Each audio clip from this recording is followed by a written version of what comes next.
thanks everybody for coming today. So we're very excited for today's lecture. This is our James R. Swartz Leadership Lecture Series, and we're very fortunate to have a very successful alum of Tepper, Raji Sankar, who is the CEO of Wholesome International, also responsible for Choolaah, the awesome food right here in East Liberty. If you haven't tasted it, you really should. It's delicious. And I'm just going to introduce the two of them today. Leisha is a Swartz Fellow, and she's also the president of the GEC Club. And we're really happy that she's a woman, first of all. Sorry, guys, but just had to throw it in there. But they're going to do a fireside chat. She's going to ask Raji some questions and just kind of find out how she got started with her business and just kind of take it from there. And we're always open for questions. And this is also a live stream, so be careful what you say. So I'll just turn it over to you, Leisha. Thank you, Sonia. Okay, thank you. Thank you, Sonia. Welcome, Raji. Just a quick note, if you have any questions, this is going to be very informal, so if you have a question, please put your hand up and you'll get to ask. You don't need to wait till the end of it. Thank you, Raji, so much for being here. I'm so excited. As an Indian, trust me, when I came to Pittsburgh, Choolaah was life-saving for me. So, yeah, I owe you a lot. Thank you for having me. Absolutely. So just a little bit background about our star speaker today. She did her bachelor's in metallurgy and then master's in mechanical engineering from the same city that I'm from, Bangalore, ISC. And then she did her MBA from CMU here and graduated in 2000. Yes. She's also taught entrepreneurship at CMU here. And now she's the co-CEO of Wholesome International and co-founder of Choolaah. So that is my quick intro. Thank you so much for coming here. And yeah, I gave a quick intro about what I found out about you on LinkedIn, but I would love to ask you to fill in something. How's your background? How's your career progression been? Go for it. First of all, thank you so much for being here today. It was like, who's actually wanting to hear anything that I have to say? So it's pretty cool that there's more than one person, more than Jay and Carly. So that's awesome. My awesome colleagues are right here. I have been, I think, searching for what I want to do when I grow up, and I think I still am. So I went to school. I was a permanent student for a long time. So I went to school for metallurgical engineering, thinking that's my passion. I grew up in a steel city, much like Pittsburgh, and then swore that I was going to run away from steel cities, and then here I am, right? Another steel city. And I then went on to do mechanical engineering because that seemed more exciting. And then I actually did a brief stint in artificial intelligence at the University of Missouri. I didn't put it on LinkedIn because I never defended my thesis. And then I have worked in tech for a good chunk of my life and in management consulting. But when I got to Tepper, back then GSIA, it was very clear that business is my love. Right. So I finally found my passion. Damn. How did you? Leisha, would you guys mind just speaking up just a little bit more? Will do. Okay. Sure. Thank you. Can you hear me now? Is that good? Okay, Okay. great. Thank you. Yeah. So how did you go from tech to Tikka? Because that's actually the title of our event today. So I'm like, how did you get started in the food industry? How do you realize that that's what you wanted to do? So I actually did not know that's what I wanted to do. Right. So when I came to Tepper, I had dreams of becoming an investment banker, be in finance, and I took my class in entrepreneurship, and that was the end. I decided that business is the most fun, and was very lucky and privileged to open 2 businesses while in school with my colleagues who were from the Naval Academy. They're all very successful today. 2 of them run their own businesses. And just so happened, it was a great journey. It was the dot-com heydays. We sold the first one for a lot of stock, very little cash. Don't ever do that. Sell for a lot of cash, very little stock, right? And then we opened the next business. It was a military portal. Portals were a very big deal back then. You got a lot of eyeballs, and somehow you were going to make money. Not exactly sure how that happens, but it didn't happen for us. And it was a dot bust. And when we wound down that company, one of my colleagues went to work for who is now my co-CEO. So the world is really small. You never know how you meet people, right? So Jack, my co-CEO back then, introduced me to Randir, who's my current co-CEO. He was my boss for 2 years. We did business development together in a tech company called Print Cafe right here in Pittsburgh.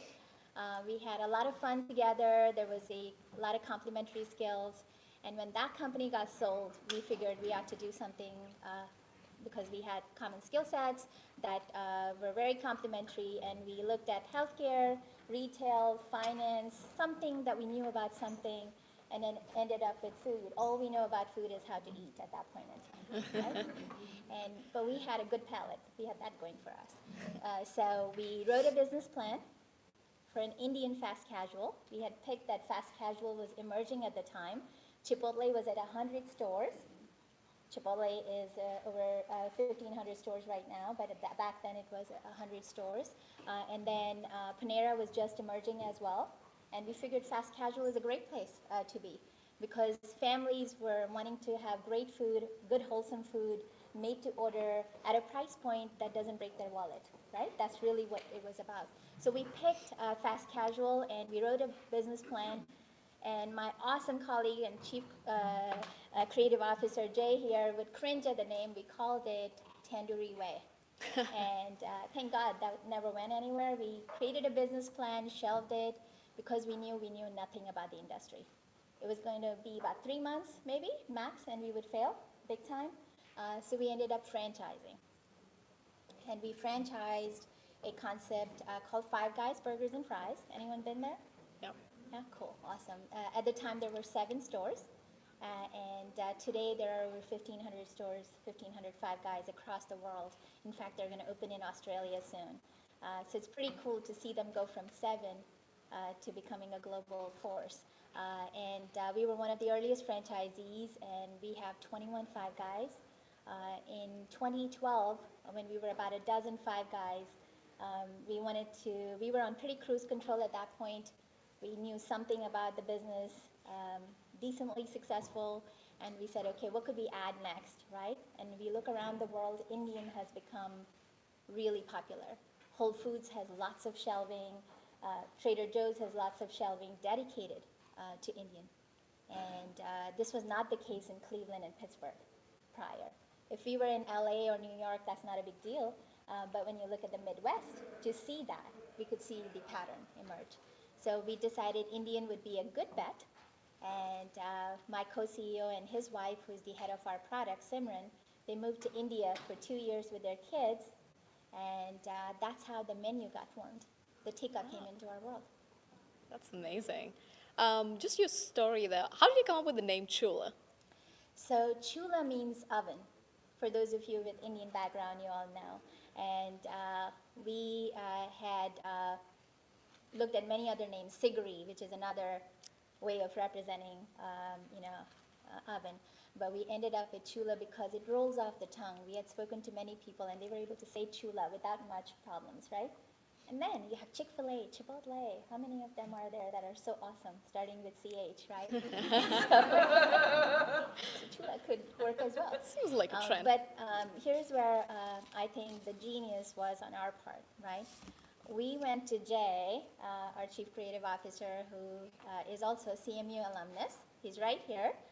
If you've been to Choolaah, the beautiful design, branding, all our beautiful social media work is because of Jay. And he's the madman, we call him. Right. So we went to Jay, and he had Wall-to-Wall Studios. He had founded it after college, and for 23 years had a huge successful career and built this company into a force. They've done Mad Max, they've done Burgatory. You're probably familiar with those brands. And we went to Jay to see if he would take on Choolaah, this fledgling concept. We don't exist, except in our minds.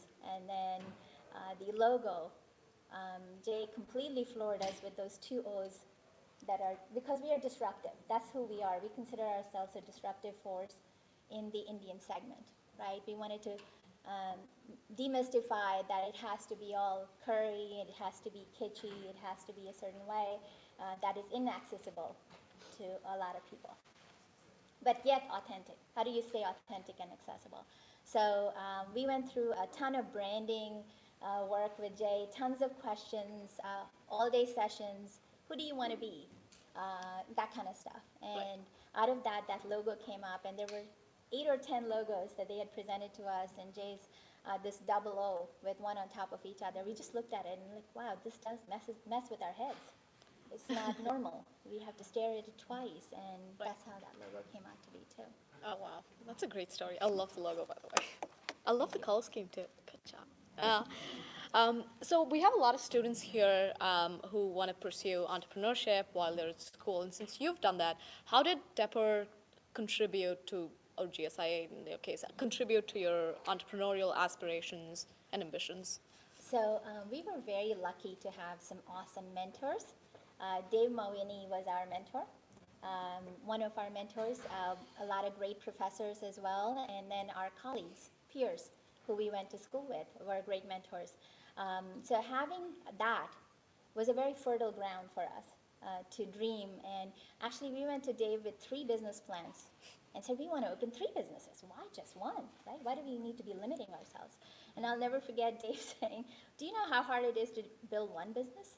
How are you going to build 3, right? And so we've been very, very fortunate to have advice that is very timely and very profound and sagely.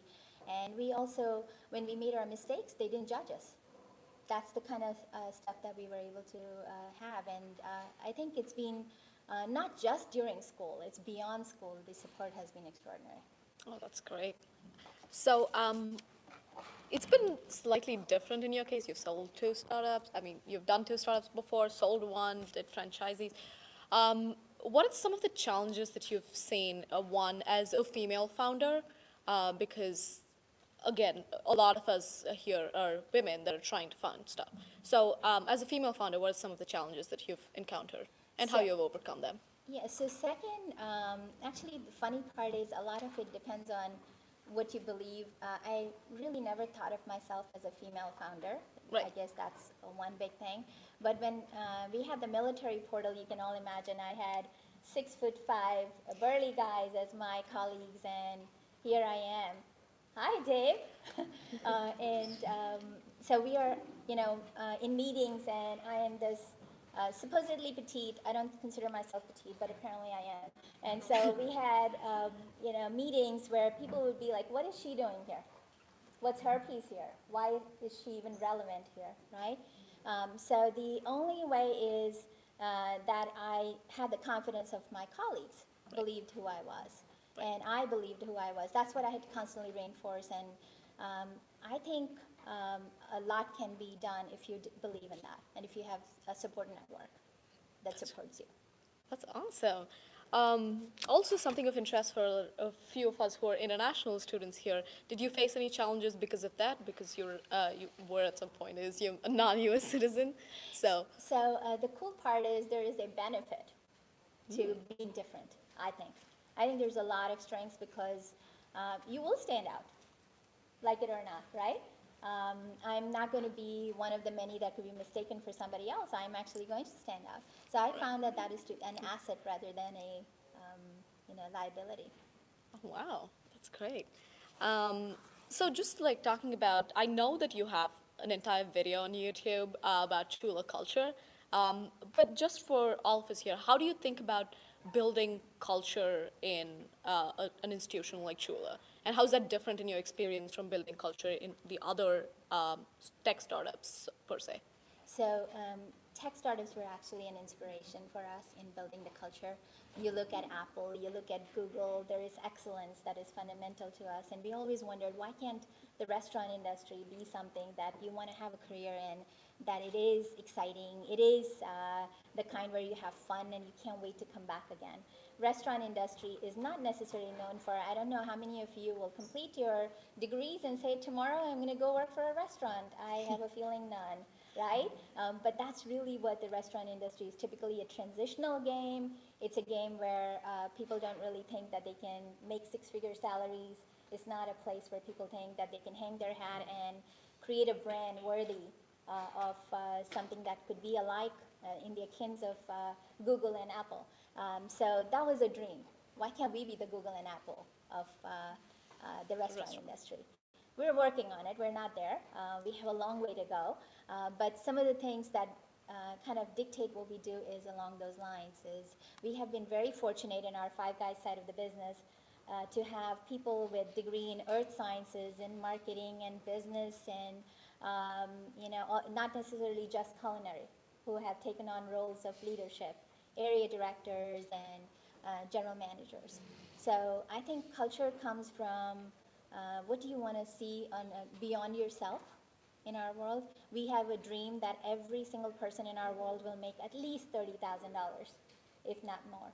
So when people get scared of $15 per hour wages, you might have heard that. I'm sure you're not aspiring for that, and I'm sure everybody here is going to make $200,000 or more. But in the restaurant industry, $30,000 is pretty significant for the average team member. So we are preparing on how can we give $17 an hour. Right. And that comes from efficiency and excellence. Without excellence, you can never create that kind of culture. So when you see our team, hopefully you feel a little different when you walk into our stores. You feel that sense of this is not just a transaction. You're not just another person. They're going to go next. Who's next? I hope you never feel that way. That's awesome. So what's the future of Choolaah? Like in your head, where is this going? What's the big picture? So the dream?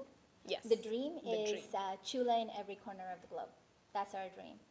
And we would love to have many partners that help us get there. We are very fortunate. We are 20 strong today in our strategic planning team. And we hope that we get that kind of support across the world. And we know we won't be doing it ourselves. Right. We'll be doing it with joint venture partners. And hopefully we can make a lot of money together and have a lot of fun together. That's awesome. Okay, little cheeky question, but like, what is the secret sauce? Like, literally, what is the secret sauce? Because I love the food, so I'm like, hey, how do you actually make that? Bigger actual question: how do you figure out what food you want to sell? How do you figure out what needs to go in it? Because you're kind of taken out of context, at least for Indian food in Pittsburgh, right? It's not necessarily Indian food in India. Yeah. So how do you account for that? So we benchmark very heavily. And in benchmarking, we look at peer groups that have done a great job of it. If you look at traditionally in history, Mexican restaurants used to have 14-page menus, tiny font, and you had to pick from that, right? Look at Chipotle. Then comes along Chipotle boldly saying, I'm going to only have these few items, and I'm going to make something amazing out of it. So we had that same struggle. Similarly, Chinese restaurants, and then there are some companies that have tried to make it simplified. Indian is usually very hard. We have appetizers, we have main courses, we have desserts, we have drinks, right? So we figured that if we do a few things and be known for them, as opposed to trying to do a lot of things and be average at them, that's really how fast casual works. Right. You don't have huge menus, and so that's fit very well for us. And we still constantly look at, is this an 8 on 10 or is this a 10 on 10? So we constantly work on upping our products. We are very lucky. We have Simran, Roland. We have an amazing team that creates magic every day. And but we can never be status quo, I think, because in this business we'll be dead. There'll be somebody else who'll come with a more innovative, better Tikka than us, right? Right. So we need to be at the forefront of R&D. We need to be at the forefront of what the new trends are, so we can always be ahead. That's great. Speaking of team, what is your philosophy on team building? So our team is partnerships, is how we look at our team, right? Our shift managers have enormous intelligence when it comes to, they're the front line. They're the ones who are actually feeling, experiencing every single day. So gathering that intelligence and bubbling it up and actually doing something with it is really what creates a very strong team. It creates growth. Everyone is here coming to school because you want to grow, right? If you don't have growth in your life, it's not exciting anymore. So for us, creating that platform of continuous growth is what makes a team. That's a lot of like business applications into this like old restaurant industry that's been there. That's very disruptive. I love it. Do you have any like learnings that all of us might be really interested in, not just from Choolaah, but like all of your other ventures. Yeah. So I don't know if I have learnings that I can impart yet. I'm very early in the game, but I can share with you some things I'm working on, if that would help. I have a coach who helps me keep my mind straight, right? Because I can self-sabotage better than anybody else. I'm sure many of you know that feeling, right? And so I have a coach who helps me keep me out of the way, which is awesome. And then we also have an awesome, the team dynamic, right? It takes some time to mature as a team, I think. Our senior leadership team, when everybody is awesome at what they do, being able to get out of the way and letting everyone be who they are. I'm working on not being a control freak. And really that is a problem for entrepreneurs. When you first start, you have to do everything. Then you may not even be good at many things, but you still have to do everything. But at some point you have to let go and say, wow, that person is 100x better than I am, and being able to let go. So that's a journey in progress. It's not easy, but I'm working on it. So we're very blessed to have an extraordinary senior leadership team, and the only way to make it exciting is allowing that freedom for people to do their thing. That's great. I have one last question, then we can open it up to the audience. Do you have any tips for budding entrepreneurs, something that you learned here at Tepper, or just like somebody who's just starting out? So I think my biggest value I found in Tepper was the network was so strong. The coaches and the mentors were so amazing. And being able to do anything, why limit ourselves, right, on what we want to dream about? I think, and also having colleagues who might be your business partners, awesome business partners, right from here, from this school. Right. So that would be some of the things that I personally took away and was awesome for me. So network, folks. We'll just like open it up for questions. Wait, yeah, go for it. Hey, I'm Pooja. I'm a second year at Tepper, and I was first introduced to Choolaah at the Mosaic location in Virginia. Awesome.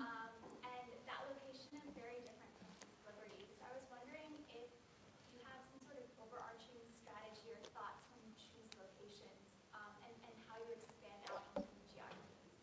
So, Jay, do you want to take that one on? Well, there is a difference between those locations, and we are in the early stage of growth. We only have 5 locations at this point, and so there's a certain maturity of the brand and in our offerings, and so just on a brand standpoint, there needs to be some sort of evolution based on lessons learned. But the idea is that they both have a similar kind of vibe to it. As we are going into this new phase of expansion and growth, we've identified and streamlined a lot of things, streamlined a lot of really complex systems, and allowed us a little bit more clarity. So some of these actually locations will look a little bit more similar, but we have no stomach for just cookie cutter type of thing. As far as locations, when we go into different markets, we have different analysis based on our target audiences, and there's a lot of data available to us for us to be able to pick what we think would be the best physical space and area for that. That's all kind of very data-driven. Can I answer it? Yes. Thanks, Raji, for here with us today. So I'm pretty impressed that Choolaah always try to provide food with good quality. I mean, not only those kind of plain food like lambs or salmon, but also include other ingredients. On the other hand, I feel like it's always a challenge for a chain restaurant to consistently provide those kind of high quality food and materials. So how you manage to? So I'll give you some things that we control very, very carefully, the control points, right? We make our own spice blends. So we don't buy from off the shelf. And off the shelf, if you really clearly read the label, it changes constantly. Every 3 months, 6 months, there's a new ingredient or something is missing. So whenever you buy off the shelf spices, pay attention to it, especially Indian spices is what I'm talking about. And so we make our own spice blends. Two reasons. One is we keep the consistency of the ingredients. Second is it's fresh, as opposed to something that's been sitting for 2 years, right? So that's one way, for example, that we control the pieces. We make our marinations very carefully. We don't just allow everybody to touch that product. Those are things that we put in place to make sure that when you get the end product, it's going to be the same whether it is Mosaic or whether it is in Pittsburgh. Hi, Raji. So, I've been to the restaurant. I really like it, and I really like the hand washing machine. To give you a bit of context, before coming to Pittsburgh, I was actually involved in a restaurant in Hyderabad. It was a Mediterranean restaurant in Jubilee, which was kind of a good area. Yeah. We were 4 young guys, and we were really passionate about started off. But what we've seen is that we did not budget properly, and what we found out is that we had only 6 months of runway last year. So, when you were starting Choolaah, how many years or what was your runway like? How did you allocate the budget? Because what we thought is, okay, even if no customer shows up, we have to run the restaurant for a certain period of time. And 6 months is very less. So how did you come up with that? So you bring up a very important point, right? When we opened our first Five Guys, we lost money for 2 years. So the first 2 years we did not make any money for 2 reasons. One is Five Guys doesn't allow you to advertise. That's a rule. So we can't ever advertise or market. The other piece was that no one knew what it even meant. They thought we were dry cleaners. So that's essentially what we deal with, right? So having it was so you have to kind of plan. You don't know if it's going to be off the gate. Today, when you open Five Guys, they're so well known. You don't have that budget that you need for 2 years anymore, right? For Choolaah, we knew it was going to be an upfront investment.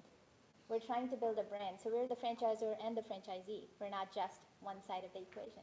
So we know it's going to be another 2 years before we can say, okay, we are at the point where the corporate will not need any help, right?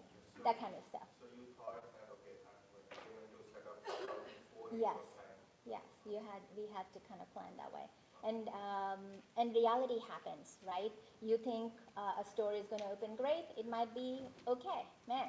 And then you might think a store is going to be average, and it's going to be amazing. So you have to kind of prepare for that, the unknowns as well.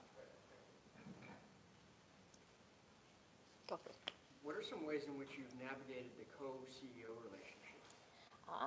Good question. All right, we fought a lot. That helps. Yeah.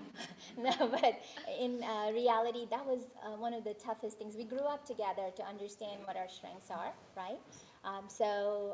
It's, we have some natural strengths. So I would say my co-CEO is awesome at, the relationships when it comes to investments, real estate, right? Those are all his strengths. R&D is his strength. Concept development is his strength. I think I gravitate more towards the people side of equations, and operations as a result becomes a natural part of that.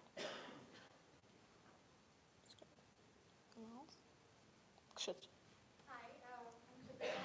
So you started out with franchising because you said you didn't know a lot about the food industry. So suppose I want to go back to India and start my own restaurant. So do you think this is the foolproof way or one of the ways to know a certain kind of business and then jump into it? It just was a better way to handle risk.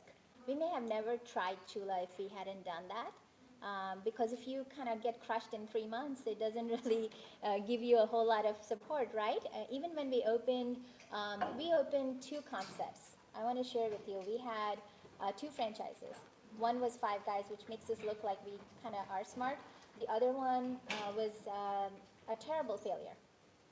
There were 23 stores that opened all around the country. We were the last one standing, and 50% of the products would not come on the truck. So it was a pretty bad franchise experience, right? But on the flip side of it, that's what helped us create a very rock-solid supply chain for Choolaah, because those were lessons that we learned, right? So I don't know if you have failures that necessarily is a bad thing, because a lot of good things come out of it later. You're going to use that in building a very strong platform. Brian? Along those same lines, you guys have clearly differentiated yourself in the taste category of Choolaah. Is there anything that you've brought from previous experiences that have allowed you to differentiate yourselves in the infrastructure and supply chain? Because restaurants is kind of a very old business, they've been around forever. How do you guys approach that in a new way? So no, that's great. Actually, we learned a lot from our Five Guys experience. Five Guys has done a lot of smart things in food safety, in how they train people on the front lines, right? So we have stolen a lot of great ideas from that. In fact, many of our vendor partners are also partners that we have at Five Guys. So we leverage that very, very effectively. We also had a new ground that we have to create. There is no pristine supply chain for Indian food today. Not quite yet. We would love to be a part of driving that change, right?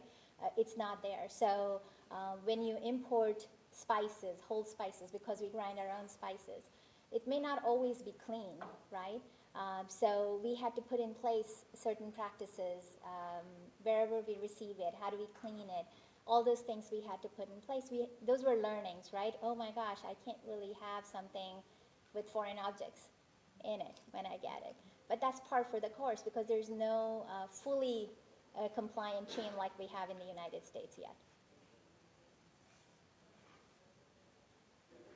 Hi, I'm Deepak, and Hi. the first experience was we had talked with you earlier for one of our classes, the grad strategy.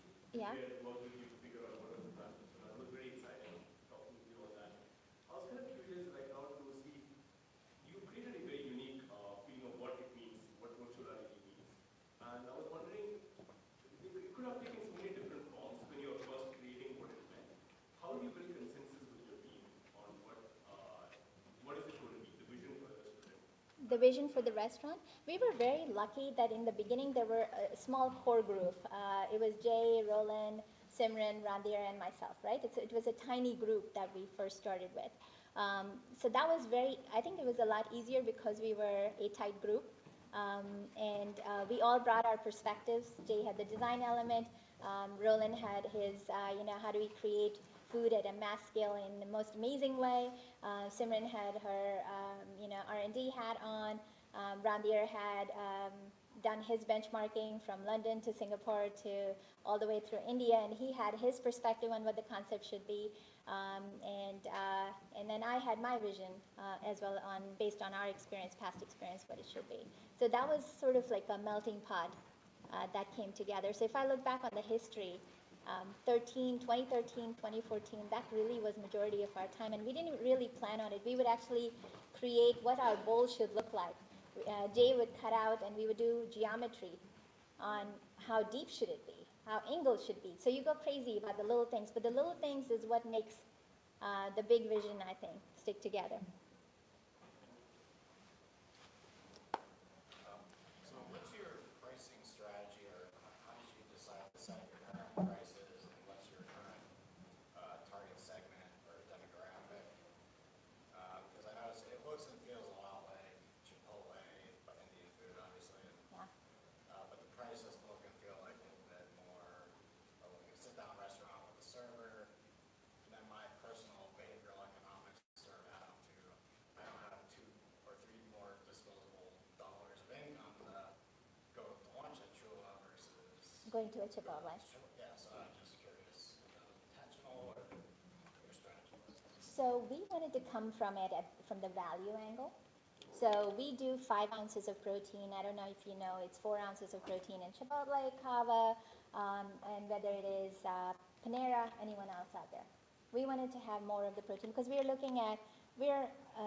crazy about what we put in our body. So we wanted to have that protein that we would eat at home, like that nice balance. So we decided to have 20% more, 25% more really, of protein, right?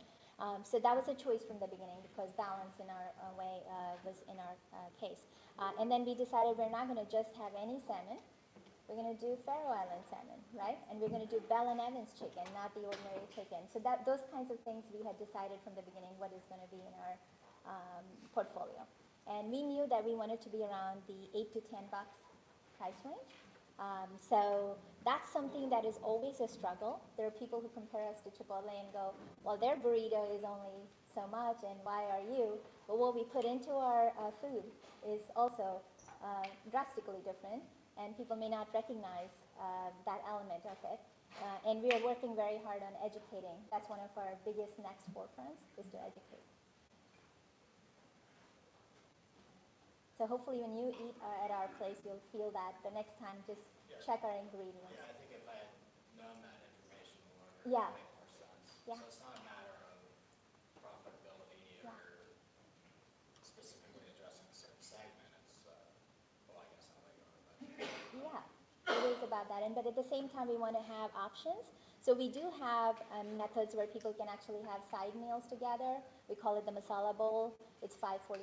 It's rice and your favorite masala, right? So we do have that option as well. So we kind of try to cater. A lot of people will do sides, meal of sides in our world. They'll take the vegetables and a salmon, or vegetables and a side of chicken. Because today's, it's health needs. It's not just fads. People have issues with what happens to their body when they eat specific types of foods. So we try to look at holistically that as well. I hope I answered your question. Yeah, that's fine. Okay. How do you navigate as a leader when you have people on your team who disagree with you?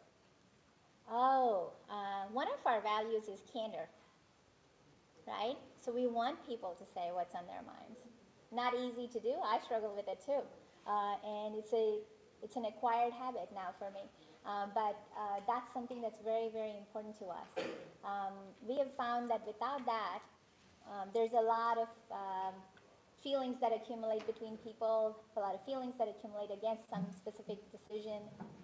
So we work very hard on candor being something that we talk about, we share. Okay. So I was thinking about the food industry as a whole. We have things like enchiladas and burritos that are kind of mainstream food. It's easy. It's also Mexican, so it's different, but it's also easy and healthy. So what are your plans on using the Choolaah brand to kind of disrupt the market in the sense that you change from the idea of like unhealthy Indian food to on the go like healthy Indian food? And that's exactly the premise of Choolaah, what you said, is wholesome. And we decided to cook, one of the things we decided to cook was with the tandoors right in front of you. We could have done the assembly line, right? Very easy for us to do. Less work, less, we could have just done a mass production in the morning and then just serve you. We chose not to do that because we do want that, as fresh as it can get to you, right? When you get your protein. We make salmon to order. We don't really usually keep salmon. We don't hold salmon, stuff like that. So we work very hard. So the time that the food comes out of the oven to you is very limited. And that's really the premise. We want it to be you feel your body is responding well when you eat. Hi. Hi, my name's Meredith Meyer-Gurley. I have a beverage company in town, but I think there's so much that's incredibly impressive about you and what you've all built. One of the most go to me is I've always thought very uncritically, I'm realizing, about entrepreneurship and franchise and build it by your bootstraps, but always existed as separate silos in my brain. And so I'm wondering about mental gymnastics or emotional gymnastics that you went through to make that transition. So when we first got into the Five Guys business, we actually tried to make it our own. We created something called the iPatty. And the iPatty was really a cutting board that's this thick, and it had holes in it, and we would smear the meat so we would get the perfect patty, perfect size, perfect weight. And we went to the founders and said, look what we have created. They looked at us and said, you completely missed the boat. You missed the boat in the sense that we are about handmade patties. they don't look the same. They're not supposed to look the same, right? So we had some awesome experiences like that as we were trying to grow through this process. So while it was a franchise, we were lucky enough to be in the early rounds. When we would create our training systems, there was a lot of training systems we created that got adopted into the franchise system. So for us, it was more along the lines of learning and being entrepreneurs right from the beginning, even while we were in Five Guys. I know you talked a little bit about managing the supply chain. Were there any other, I guess, entrepreneurial problems or issues that came up along the journey, and what did you learn from them? So one of the things we had decided is we weren't going to be beholden to Indian chefs. We would have to import a lot of people from India, right, if we were limited to that. So we had to train a team that is here on how to put their hands fearlessly in a 600-degree oven, right, and then make naans and not be afraid. So that was definitely quite the challenge as we were making, because that's one of the beauties of having a tandoor is you have to have fresh bread. And so that's an example of kinds of things that we had to train people on. It was completely different. So our training systems had to take a different form. And when we first started that, we had a chef from India who was going to train our team. And he puts his hand, no problem. No one else wants to do that. Everyone's looking at him, are you crazy? I'm not going to do that.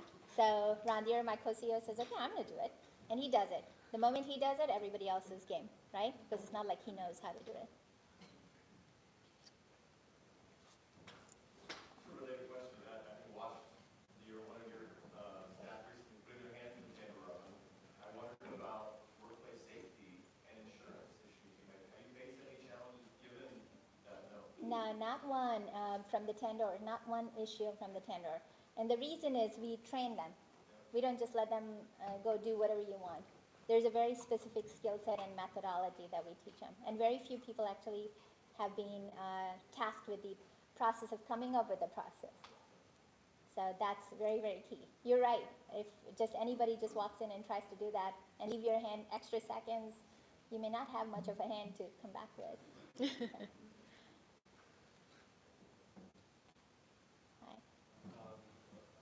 One more question.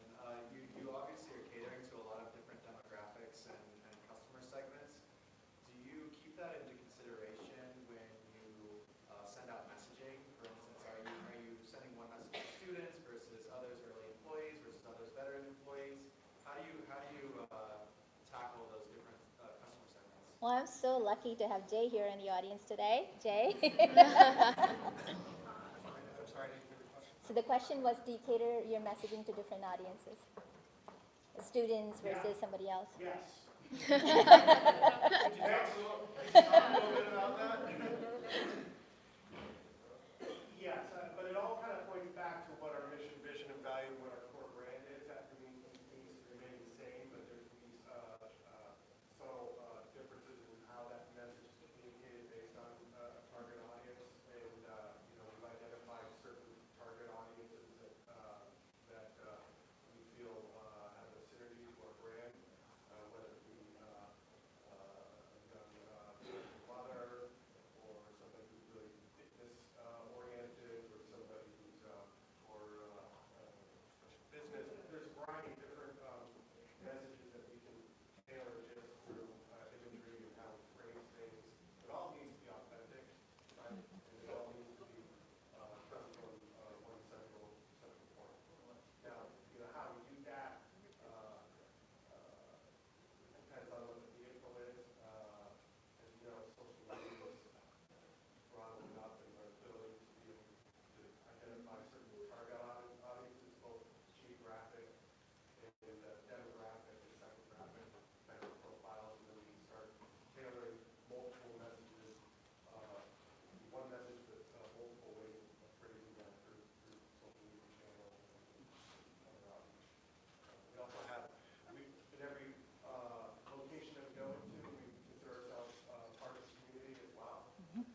So we have partnered with 412 Rescue, right, locally, and that's one.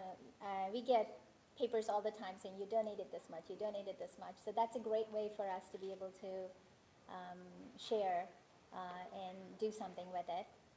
And Jay mentioned Choolaah Gives is our a way of giving back to the community, and that's something that we do a lot of different things, including the food element of it.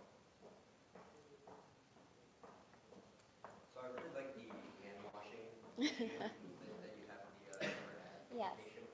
I think actually one time I just went there For the hand washing, but, yes.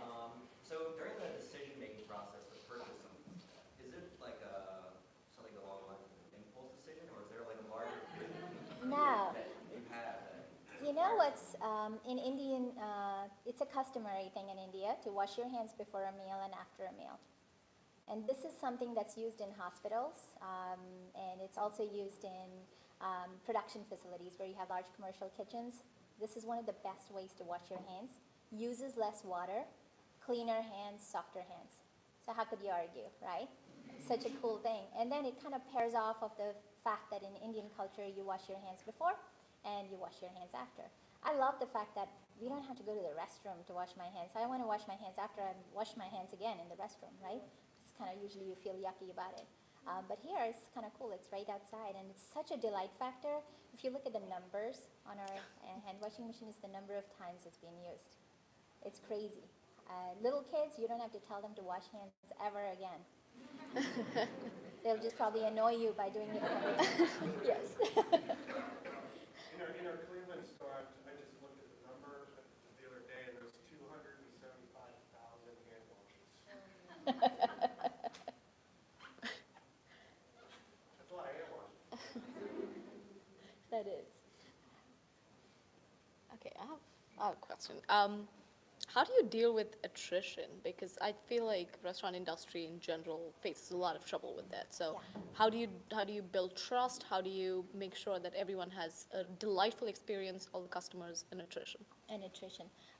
It's we have some natural attrition. We are built for that. We have high school kids that are going to go to college. We just know that, right? That's something that we design for. We love that their inputs because they are full of energy. They connect us to the community. It's just a great group to have, right? We have college students who will, most likely leave us as well. Mm-hmm. So those are natural attritions that we plan for, a percentage of our piece. And then we have the group that actually is our leadership and training, right? Leadership and training, our managing partners, our corporate team. That's the group that would be our future, so to speak. And so that's hopefully something that I'm going to actually put Carly on the spot. Carly, why are you here at Choolaah? Why am I Yeah, and would you share just a quick background of you worked there when you were in? So Choolaah opened in 2014, and then I joined the team as a cashier or guest ambassador in 2015. I remember like getting the job, and like my brothers all worked there, and they're like, yeah, we work at like this Indian restaurant, like it's so cool, you should come. And I'm just like, yeah, like okay, like I just need a job. And then the minute I walked in, it was just absolutely insane. Like Raji's working on cash, Randir's working in the tandoor, so it's like this whole senior leadership team is all working in this restaurant. And it's not just like they're on their computers, like they're actually like working the positions. So I was just like taken back, and I was just like, this is such a cool thing, and I knew like the minute I walked in that this was going to be something special. So I bugged Raji for an internship, so she was fortunate enough to give me one, and then from there I helped open 4 out of the 5 stores, and it's just been a blessing, and like she said, the growth for me. I never thought I'd be working in the restaurant industry. I was a marketing journalism student, so the fact that I see the growth and that I can continue to grow with this company is kind of the reason why I'm here. And it's such an awesome group, and startups, big fan. And she gets to work with Jay. How cool is that? Yeah. I don't know about that. You can talk to her personally after.